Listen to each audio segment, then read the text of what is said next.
JMS music studio Alamnagar लचकत कमरिया के बोले कितना रत छौगे ई लचकत कमरिया के लचकत कमरिया के बोले कितना रत छौगे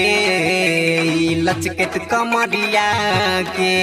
बोले कितना रत छौगे ई लचकत कमरिया के केतना में देबहियापन गे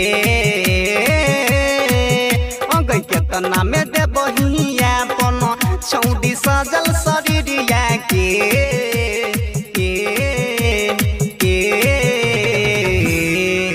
बोले कितना रेट छौगे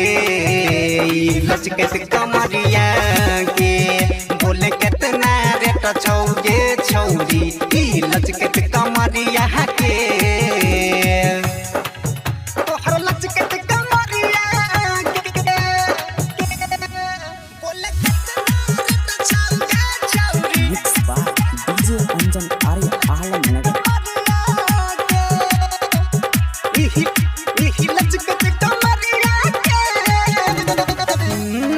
छौ रसीली तुहर कमर छौ कमानी देखा हाई के जो बन किए गिरबै छी पानी ओठा छौ अंगूरी तुहर कमर छौ कमानी देखा हाई के जो बन किए गिरबै छी पानी अगै मरै छौ छोरा बार जखन उठबै छी घघरिया के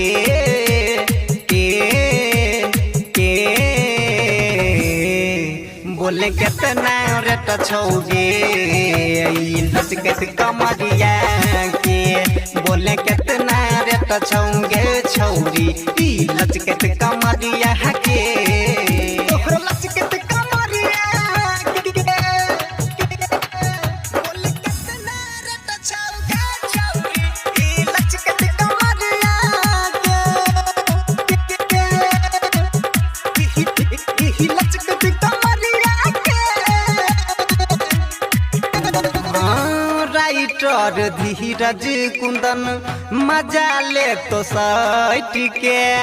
निराला से किए छौरी रहै छी हट के राइटर कुंदन धीरज मजा ले तो सैट के निराला से किए गे छौरिया रहै छहट के सुमित संग तोरा घुमैतौ खगरिया गे